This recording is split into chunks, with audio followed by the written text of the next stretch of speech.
It truly is a fantastic experience, and in a moment we'll find out which team will be representing the UK. But first, we're going to move into our final round awards ceremony and welcome our guest speaker for the afternoon. So, one alumni in particular of our Enactus UK alumni has been on a whirlwind journey since graduating in 2013.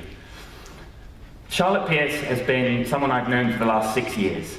When I was first year, a lowly fresher at Southampton University, Charlotte was as part of the Enactus Southampton team, and she was in charge of the fundraising part of Southampton. And when I joined, she encouraged a lot of people to get involved in everything that they did.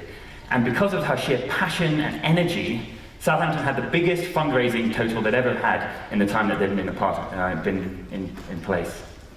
And from there, it was a natural progression for her to then take on the leadership role of the Enactus Southampton team. And personally, for me, she really helped me out as a mentor. She took me under her wing and she put me in charge of one of the biggest international projects Southampton had at the time, the Right project. And she coached me the way through of what made an Enactus project so successful and how it could be grown into the big success that it had, and now it's finally exited the Enactus Southampton sphere. And from there, she led the team and she created one of the most successful Enactus projects that have been seen in the UK program or even the worldwide program, Sanico. And while she did that, she won the national competition in 2013 and then went on to achieve second place at the World Cup in Mexico, Cancun. And at the time, put Enactus UK and the program and everyone behind it on the global map for Enactus and put a big spotlight to show the progress that the Enactus UK program had been doing over the last 12 months. So from there, not only was she doing that and also doing her degree, she was also starting a business that she was trying to do in whatever spare time that she had.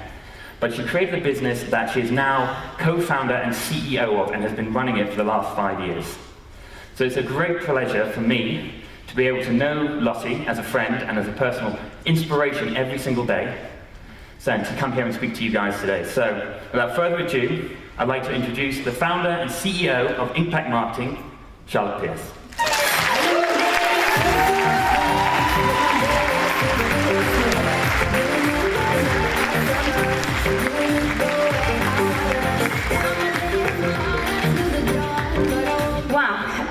Thanks for that amazing introduction, Josh. I don't know if I'm more nervous now standing on here or when I was a student presenting. I don't envy you guys. I know how nerve-wracking it is. So thanks so much for having me back here and to kind of tell my story and journey with you today. So I really want to talk to you about one thing, and that's courage. Because I really think with a little bit of courage, we can all live the life that we really want to live. We can genuinely make the most out of the Enactus experience that you students have, and more importantly, and what I hope to show you, is you can make sure that Enactus never ever actually has to end. So my journey started, as Josh mentioned, at the University of Southampton. I've run businesses since I was really young in my bedroom for as long as I can remember, but I was absolutely adamant I really wanted to make my way up in a big corporate, to smash that glass ceiling, and to do something really different. So a keen first year, I found myself an internship at a rental car company. I was really excited to go to the rental car company, learn all about customer service, learn all about sales, and I definitely did that, which has really shaped the business that I run today. What this rental car company did was introduce me to this thing called Scythe. Now, for you, this generation of Enactus, you might not know what Scythe is. Scythe is what Enactus used to be called back in our day. And so I was working at this rental car company, and a great guy called Paul Hannaran that I was really hoping was going to be here today because I found this hilarious picture of him in a sumo suit, and introduced me to this thing called Scythe. And he said to me, there's someone else that worked at Enterprise Rent-A-Car, if you hadn't guessed already. Enterprise Rent-A-Car said that there was a president of Southampton and I should go along to this thing called Scythe. And Paul really knew me and he said, there's free pizza, you have to go. And so a little message to all of you out there that run teams, pizza is the gateway drug to Enactus. Always have it at your events. Because that was the reason that I went along to this first ever event. And I very quickly forgot about the pizza. I remember sitting there absolutely in awe of all of these students for tackling the global social problems, and I suddenly went, I've found my place. This is exactly where I was supposed to be. I ran to the back of the room and I said, how can I get involved? And there was a project opening for something called the Head of Fundraising. And I was like, oh, what do I have to do? And they said, you've got absolutely no money, but you have to make as much money as physically possible. So I became a bit of a Dell woman of campus. I decided to sell roses on Valentine's Day, cupcakes on Mother's Day. We even had a take me out event where students, and yeah, it was hilarious. And we made a lot of money for the social projects. And I love the fact that every single penny that we made went into incredible projects like Bright Light and Wise Mind that were really changing lives all around the world. And it's safe to say that Scythe pretty much became my life. And I was fortunate enough to present on the national competition, and then we went through to the World Cup in Washington. It was an incredible summer, but now it was my time. I became president of Southampton, and I have to say, coming back from Washington, having seen the UK really put our guts into it, but not quite get to that final round stage, I kind of was asking myself, like, why? Why is the UK not on the map yet? So I came back to this organisation. Back in the day, we had 150 people in the team of Southampton, and we had 12 business projects globally. So I was pretty much shitting myself. I realised that I was a student and had to do all of this alongside my degree. But I thought, actually, I know we're a little bit like Manchester United back in the day, where we keep winning and everyone hates us because we're not giving everyone else an opportunity to win the competition. But I really think we have an opportunity here to put the UK on the map once and for all. So we decided to, kind of my thinking was, if we got the best project, one of the best projects Enactus has ever seen, and we put our heart, soul, and a shit ton, excuse the pun, of effort into it, we could put the UK on the map once and for all. So we got the best engineers from Southampton and a lot of entrepreneurial thinking, and we created Sanico. For those of you that don't know, Sanico is a project that turned recycled materials from the streets into a toilet. We then gave an entrepreneur a microfinance loan to set up these toilets, convert the human waste into fertiliser and sell it to farmers. Now, a bit of an aha moment for me has been, if you can turn literal crap off the streets and change people's lives and make money, surely we can do anything, right? So, against all odds, we put our effort into Sanico and our other projects, and we did win the national competition. And I ran to Enactus UK and the alumni, really excited to share my vision of, getting to the World Cup, being on that final stage, coming top 4 in the world, and safe to say they thought I was absolutely crazy. They thought it wasn't possible, but we all rallied together and we did whatever it took. So I asked myself the question, well, why is it not possible? And I thought, what do successful people do when they want to be the best at something? They go and find the person who is currently the best at it and ask them how they did it. So I picked up the phone to the president who is an amazing lady called Kelsey for Belmont USA, who just won the World Cup with an incredible project called Springback. And I just asked her, hey Kelsey, got any tips of how we might take this project to the World Cup? And she was more than happy to help. So after a summer of a lot of hard work, a lot of fun, and as Josh mentioned, lots of arguments, we put our heart and soul into this presentation. Now this was the exact vision board that we had on the back of our bathroom doors. It was the stage we were going to present at, the cup that we wanted to win, Kelsey, who's in the top hand corner, who was the person who'd won it the year before, and the place we're going to be presenting at. And it was our goal to just stand on that final round stage. And we were willing to do anything it took to get there. So we did it. We were able to stand on that stage for the first time in UK history and present Sanico. But not only that, we came second in the world, which is a phenomenal achievement for us at the time, and we were finally able to put the UK on the map. But we'd impacted thousands of lives. We'd changed the lives of these entrepreneurs for the better. We'd literally created projects all across the world. But the biggest beneficiary of all of this was me.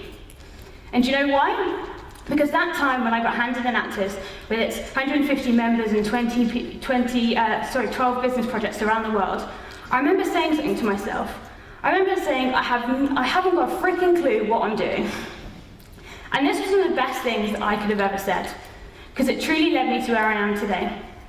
So I remember going, but I do know what to do when you don't know what to do, and that's to call someone who does know what they're doing. So that's exactly what I did. I picked up the phone and I called a family friend who ran a company called Action Coach.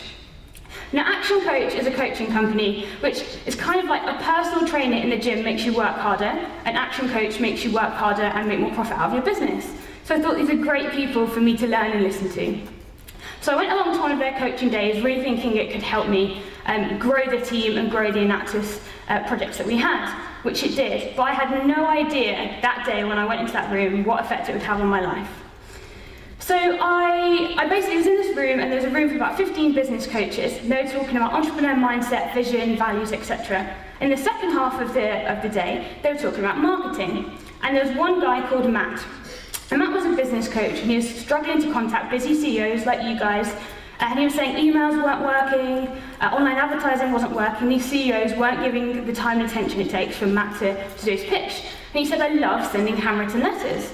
And I was like, Matt, do you not realise this is the 21st century, there's a thing called the internet? He said, no, the reason why I love handwritten letters is because they work. They get straight through to the person, they get open, they get read, they get kept on a desk, and they're loved. And I kind of was like, wow, no, I totally get it.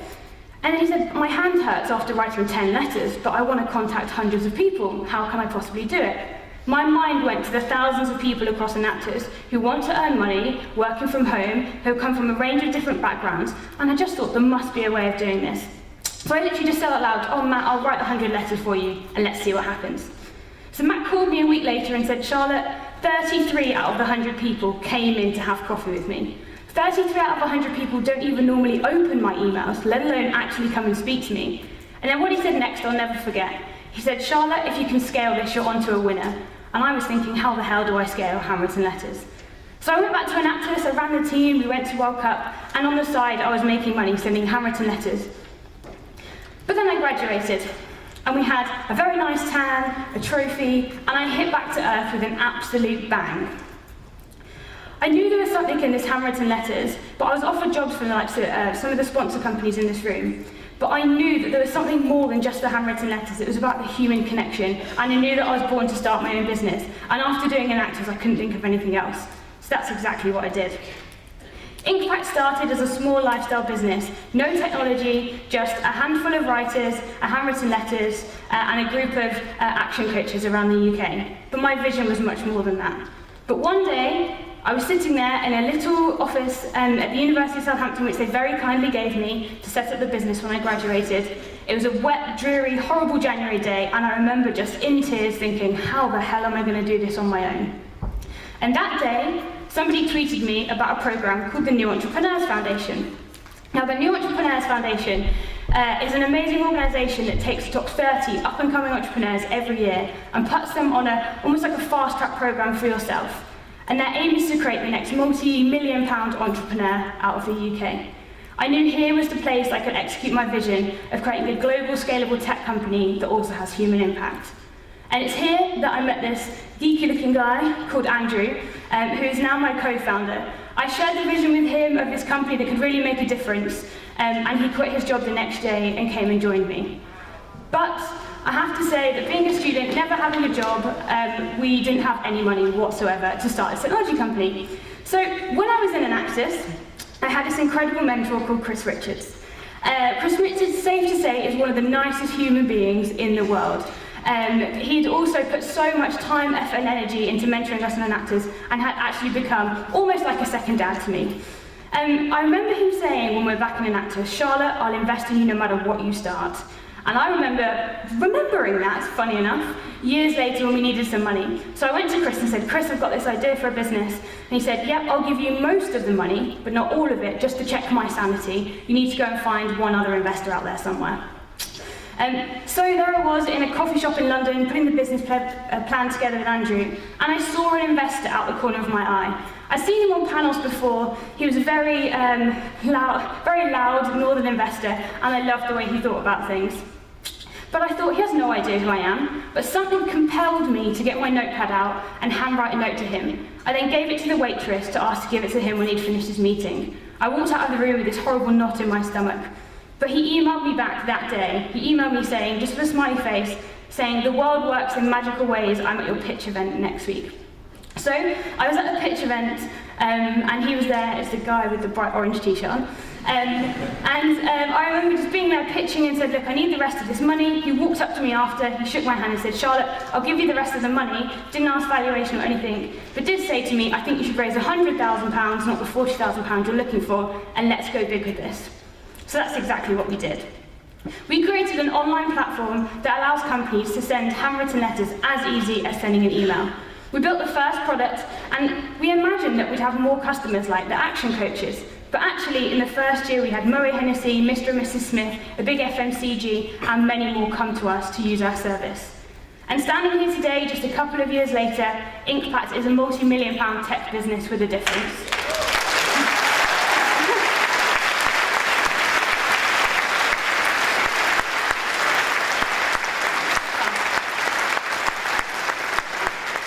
I wasn't expecting a mid-clap, you've like thrown me off.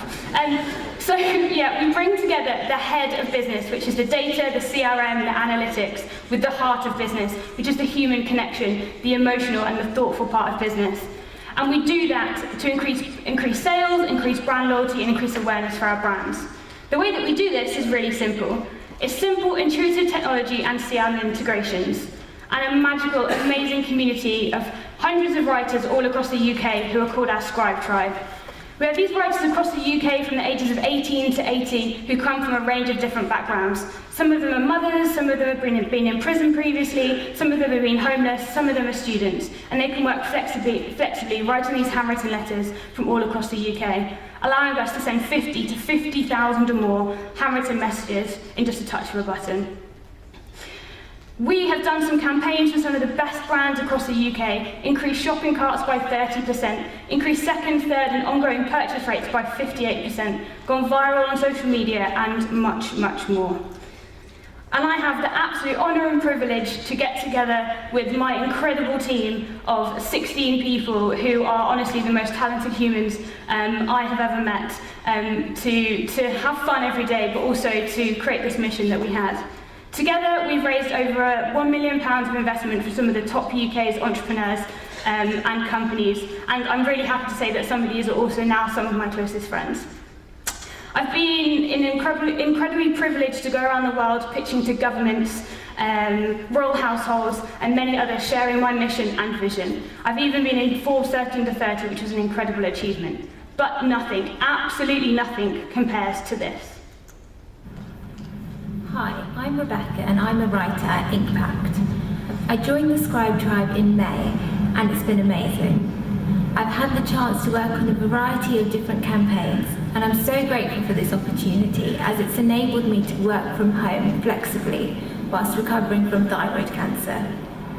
It's great to be part of a team that are so passionate and enthusiastic about what they do. Given the health issues that I've had over the last few years, Inkpact has been one of the best things that has happened to me, and I look forward to seeing where this journey will lead. We got the incredible news only a couple of weeks ago that Rebecca has just got her first full-time job after she's had her illness, and it's with Macmillan Cancer Support. So we keep in touch with her regularly, and she comes back and she's going to come to our next Scribe Tribe event. But it's incredible to see that she felt like she had a purpose every day just writing for the tribe. So this really makes it worthwhile. And all of this started here. My curiosity for humans, my love for storytelling, and my passion for social impact started in Enactus. So I really want to end by just giving you a couple of pointers of what I would tell my younger self and sharing a little bit of my ethos with you. And so I generally try and live my life by my motto, which is growth, gratitude, and giving. Growth. One of my favourite quotes is, if you're not growing, you're dying. But growing is really hard, because it means we have to put ourselves out there. We have to step into the arena. And what happens when we step into the arena is that people that aren't quite courageous enough to join you try and judge you and they pull you back. My advice to you is don't listen to them. Stand in that arena proudly and make sure you're only playing with people who are also in that arena with you.